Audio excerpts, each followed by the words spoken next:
नमस्कार। आकाशवाणी से प्रस्तुत है समाचार संध्या।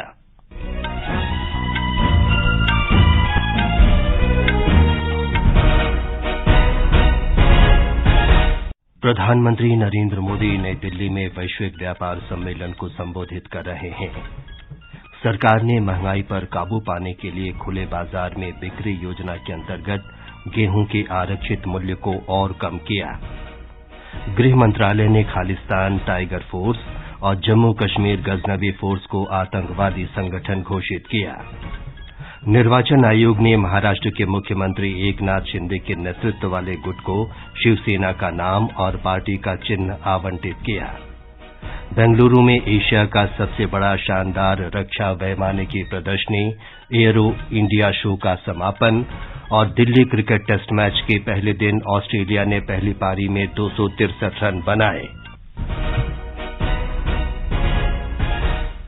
समाचार संध्या के साथ मैं विमलेंदु पांडे। प्रधानमंत्री नरेंद्र मोदी नई दिल्ली में वैश्विक व्यापार सम्मेलन को संबोधित कर रहे हैं। प्रधानमंत्री ने कहा कि भारत ने दुनिया को दिखा दिया है कि आपदा को अवसर में कैसे बदला जा सकता है। उन्होंने कहा कि पिछले 3 वर्षों में वैश्विक व्यवस्था बदल गई है और भारत में भी कई बदलाव आए हैं। आइए सुनते हैं प्रधानमंत्री का संबोधन। भारत में 38 किलोमीटर पर डे की स्पीड से हाईवे बन रहे हैं और डेली 5 किलोमीटर से ज्यादा रेल लाइनें बिछ रही हैं। हमारी पोर्ट कैपेसिटी आने वाले 2 वर्षों में 3000 MTPA तक पहुंचने वाली है। 2014 के मुकाबले ऑपरेशनल एयरपोर्ट्स की संख्या 74 से बढ़कर के 147 हो चुकी है। इन 9 वर्षों में लगभग 3.5 लाख किलोमीटर रूरल रोड बनाई गई हैं। करीब 80,000 किलोमीटर नेशनल हाईवे बने हैं। ये सारे 9 साल का मैं हिसाब दे रहा हूं आपको, ये याद कराना पड़ता है, नहीं तो यहां उसको ब्लैकआउट करने वाले बहुत बैठे हैं। इन्हीं 9 वर्षों में 3 करोड़ गरीब परिवारों को पक्के घर बना करके दिए गए और प्रधानमंत्री का संबोधन जारी है। इस बैठक के 40 सत्रों में व्यापार जगत के 200 से अधिक विशेषज्ञ भाग ले रहे हैं।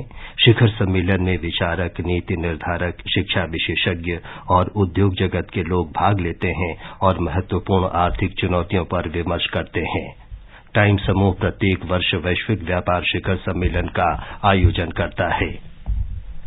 केंद्र सरकार ने महंगाई पर काबू पाने के लिए खुले बाजार में ई नीलामी बिक्री योजना के तहत गेहूं के आरक्षित मूल्य को और कम कर दिया है।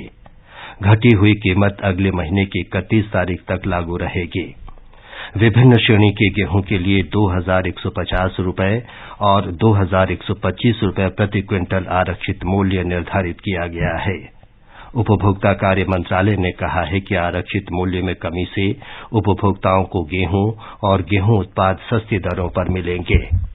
मंत्रियों की समिति ने खुले बाजार में बिक्री योजना के जरिए भारतीय खाद्य निगम के भंडार से 30 लाख टन गेहूं जारी करने का फैसला किया है। वित्त मंत्री निर्मला सीतारामन ने कहा है कि आगामी केंद्रीय बजट में अर्थव्यवस्था में विकास की वर्तमान गति सुनिश्चित की गई है। ओडिशा में भुवनेश्वर में संबद्ध पक्षों के साथ बजट बाद संवाद कार्यक्रम में वित्त मंत्री ने कहा कि विकास की गति बनाए रखने के उद्देश्य से बजट में न केवल पूंजीगत व्यय के लिए 10 लाख करोड़ रुपए का आवंटन किया गया है, बल्कि राज्यों को पूंजीगत संपत्ति बनाने में अधिक धन आवंटित करने पर भी बल दिया गया है।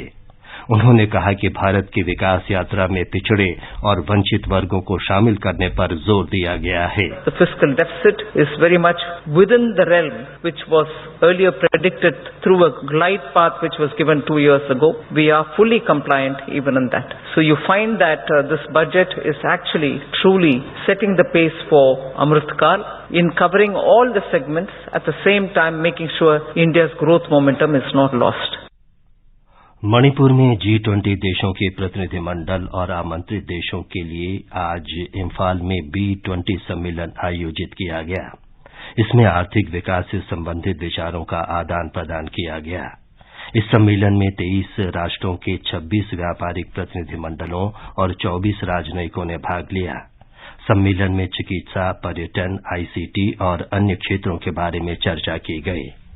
ये समाचार हमारी वेबसाइट newsonair.com/हिंदी और हमारे mobile app news on AIR पर भी उपलब्ध है। हो गया इंतजाम। किसका? गुड्डी की फीस का। दिखा। 20,000 का लोन तुरंत। पता है कौन दे रहा है, ब्याज कितना है? लोन विनियमित संस्थानों से ही लें और कर्ज उतना जितनी जरूरत, वो भी जांच कर। हो गया इंतजाम। पगार एडवांस में भेजिए। RBI कहता है, सही वित्तीय बर्ताव करे आपका बचाव।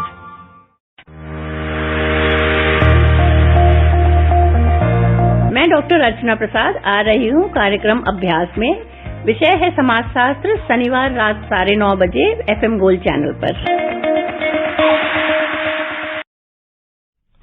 समाचार संध्या में आपका फिर स्वागत है।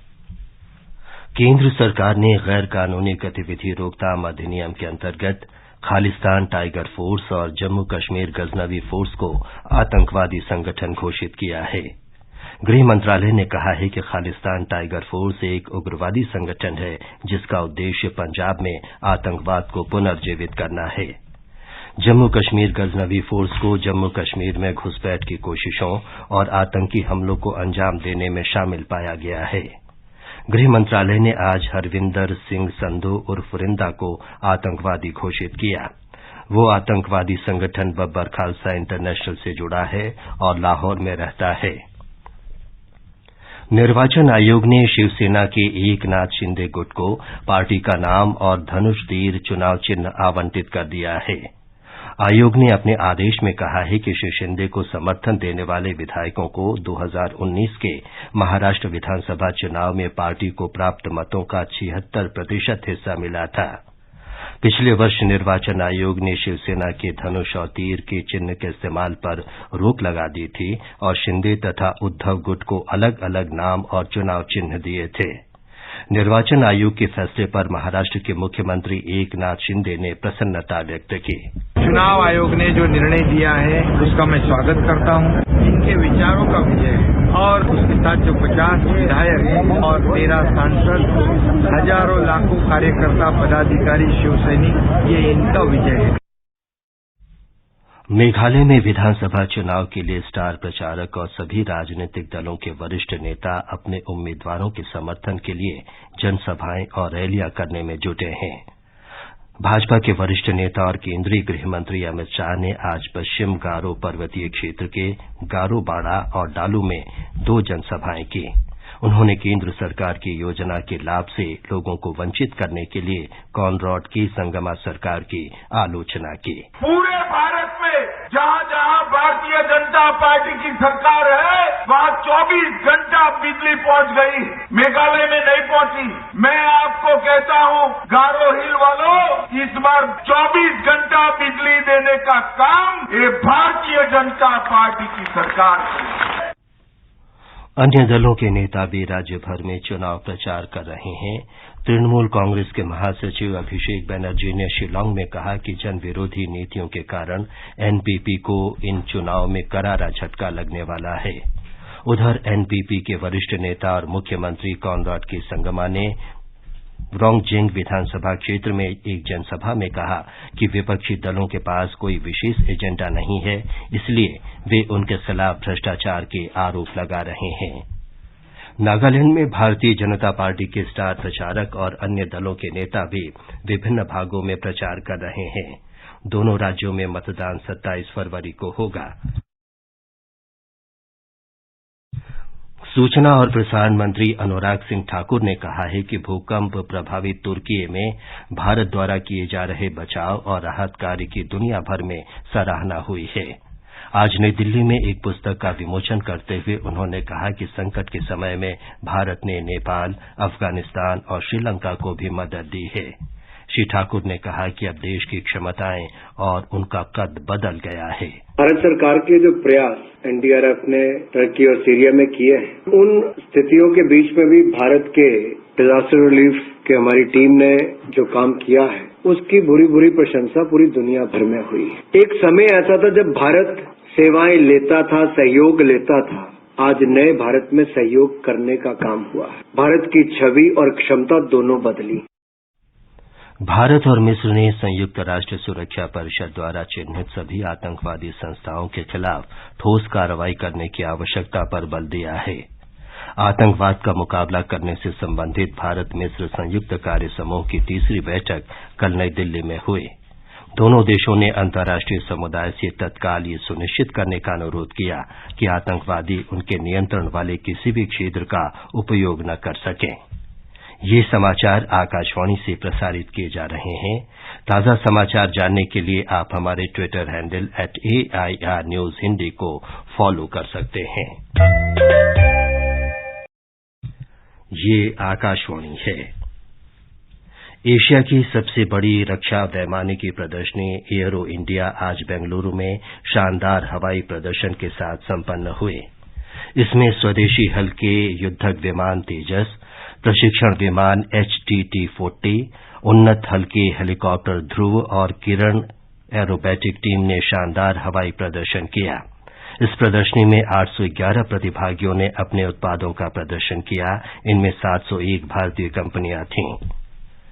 सूचना और प्रसारण मंत्री अनुराग सिंह ठाकुर ने कहा है कि भारत प्रसारण सामग्री और संपादन के केंद्र के रूप में उभरा है। उन्होंने कहा कि देश की मूल सामग्री को वैश्विक स्तर पर डब किया जा रहा है।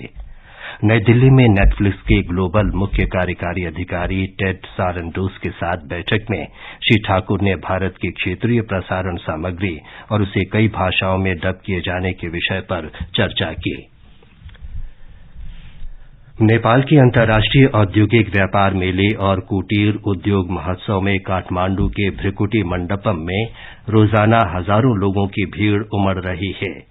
नेपाल के कुटीर और लघु उद्योग संघ ने उद्योग, वाणिज्य और आपूर्ति मंत्रालय के सहयोग से 5 दिवसीय मेले का आयोजन किया है। नेपाल हेम्प एसोसिएशन के अध्यक्ष गणेश ने बताया कि प्रदर्शनी का मुख्य उद्देश्य स्थानीय उद्योगों और घरेलू उत्पादों की खपत को बढ़ावा देना है। 2500 आइटम बनाया है। इंडिया सप्लाई भी कर रहे हैं। हम सीधा रॉ मटेरियल भी दे सकते हैं, फाइबर भी दे सकते हैं और हम धागा भी दे सकते हैं, हम कपड़े भी दे सकते हैं। लेकिन यहाँ से बॉर्डर पार करने के लिए रॉ मटेरियल बहुत अच्छा रहेगा। रॉ मटेरियल इजी के साथ इंडिया जाता है ताकि इंडियन पीपुल को भी काम मिले और नेपाल की जो जनता है, गाँव के लोकल पीपुल है, वो लोकल पीपुल को भी काम मिल जाएगा। दिल्ली क्रिकेट टेस्ट मैच के पहले दिन ऑस्ट्रेलिया ने पहली पारी में 263 रन बनाए। उस्मान ख्वाजा ने 81 और पीटर हैंड्सकॉम्ब ने 72 रन की पारी खेली। भारत की तरफ से मोहम्मद शमी ने 4 जबकि रविचंद्रन अश्विन और रविंद्र जडेजा ने 3-3 विकेट लिए। दिन का खेल समाप्त होने तक भारत ने पहली पारी में बिना किसी नुकसान के 21 रन बना लिए थे। भारत 4 टेस्ट मैच की श्रृंखला में 1-0 से आगे है। अंत में मुख्य समाचार एक बार फिर।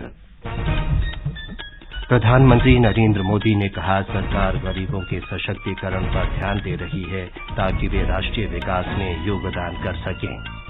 श्री मोदी ने कहा, भारत ने दुनिया को दिखाया है कि आपदा को कैसे अवसर में बदला जा सकता है। सरकार ने महंगाई पर काबू पाने के लिए खुले बाजार में बिक्री योजना के अंतर्गत गेहूं के आरक्षित मूल्य को और कम किया। गृह मंत्रालय ने खालिस्तान टाइगर फोर्स और जम्मू कश्मीर गजनवी फोर्स को आतंकवादी संगठन घोषित किया।